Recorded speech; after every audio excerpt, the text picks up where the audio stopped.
Good morning, everyone. Dr. Armstrong here again with another episode of Tuesday Tips. If these videos are beneficial to you, I would like for you to like, subscribe, share, and especially on the podcast community. Today, we're going to speak about the right company to hang around or the right company to have around.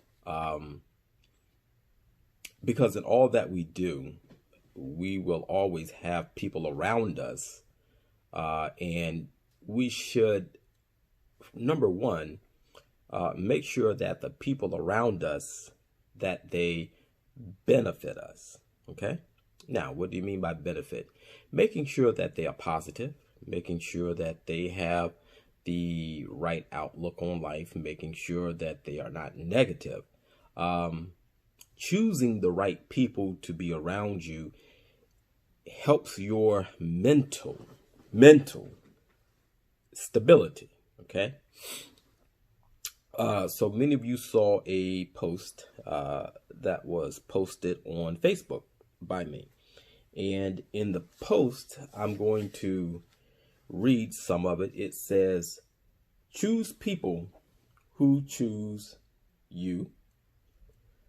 Ask, how are you? See you. Let you be you. Feel good to your nervous system. You know, there are some people that, just have a bad vibe and it gives you a bad vibe. We're going to talk about toxic people in just a second. You can breathe easily around them.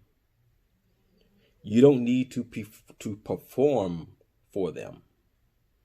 Are good for your mental health. That's number one. Good for your mental health.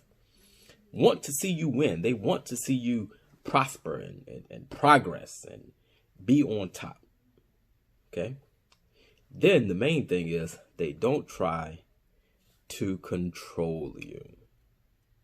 So, what we are speaking of here is choosing the right type of people to benefit you in your mental stability, spiritual stability, emotional stability.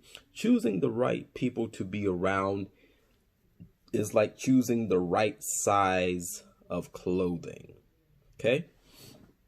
If you choose clothing that's too big, it's going to fall off your body. If you choose clothing that's too tight, it's just uncomfortable. But if you choose clothing, and nobody will ever get the exact size. Take, for instance, men's suits, okay? Some of them are what they call modern fit. Some are called classic fit. Some are called slim fit. And some are even called ultra slim fit. Well, I fall in the category of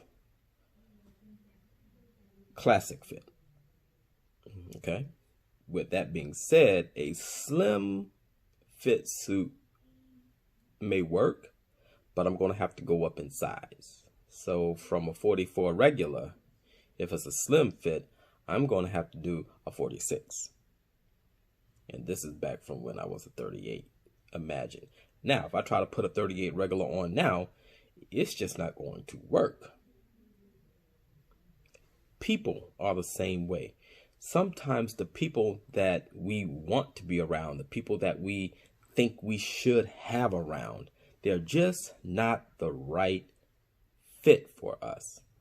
Therefore, they contribute to the toxicity in your life instead of the mental health and stability of your life. So again, the people that we choose to have around us is who we need to have that are healthy for us. If they're not healthy for us, then they're toxic to us, and they can be toxic to your thinking, toxic to your actions, toxic to your well-being, toxic to your mental, emotional, and spiritual well-being. Sometimes we do have to feel people out. Okay. And I'm not saying, a lot of people have social anxiety. Some people have social paranoias. Some people just have difficulty in social settings. When you find people like that who are by themselves, quiet, loners, it's not always that they're, just stuck up or uppity or offish. It could be that they're just weighing things out. And listen, folks, I'm going to tell you now, there's nothing wrong in weighing anything out. You want people around you that will help strengthen you.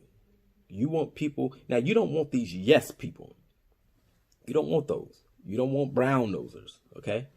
You want people that's going to be truthful with you. You want friends that will say, hey, look, I have friends like that. One friend I talk to every morning.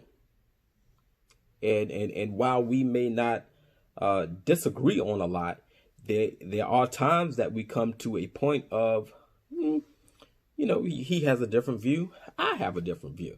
But we come to the point that, okay, you know what? We see each other's view. Just what that said right there. They see you. They see you. Okay. One of my best friends from high school, he calls me and I check up on him. He is a little more on the blunt end of a conversation, while I try to be a little more diplomatic. But you know what? We've been that way since high school. He fits in with me. Husbands and wives. My wife. My wife is a lot more jokeful. She finds humor in a lot of things. She likes to play around a lot. I'm more of the serious type. I have my humorous side, but we fit for each other. She's a little more hot-headed than I am, but I have my hot-head moments. I'm natural. I'm human.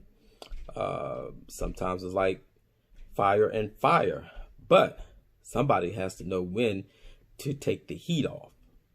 And 9 times out of 10, that's me.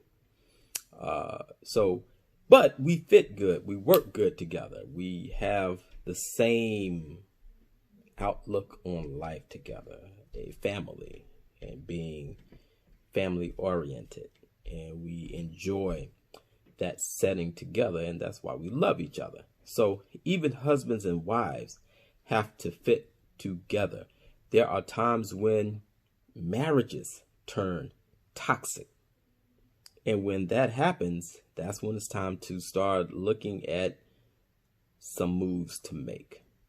Seeking professional help, spiritual help, seeking these individuals who can help you. Okay? Therefore, my last thing on the list was people who don't control you. Okay? If you have a controlling nature,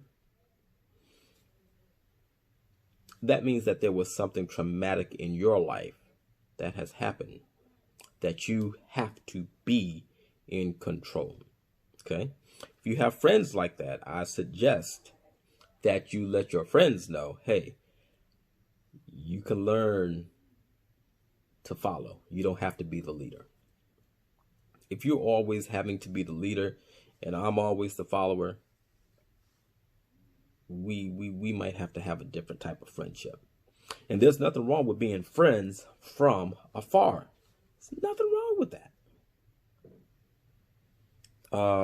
In marriages, if one is more controlling than the other, come to an agreement on what you need to do to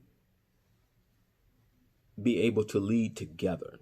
Now, in religious settings, the husband is the head of the household, head of the wife, so on and so forth. Christ is head of husband. All of that is good, but you still have to have a common ground of how to lead together, because you're in the family together. You're leading together. Yes, the husband should take the lead, and the wife should assist in taking the lead with her husband. But don't try to control each other. My wife and I come from two very different backgrounds.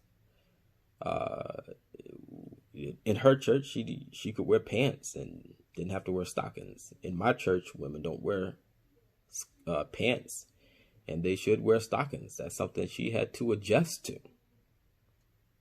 And she did for the most part, and we still have a little struggle here and there. But, it's not a control issue. You got to learn who your partner is, who your spouse is. Therefore, when you do that, you don't always see it as, hey, you're trying to control me or you're trying to change me. Don't have people around you that are trying to change you unless they are changing you for the better.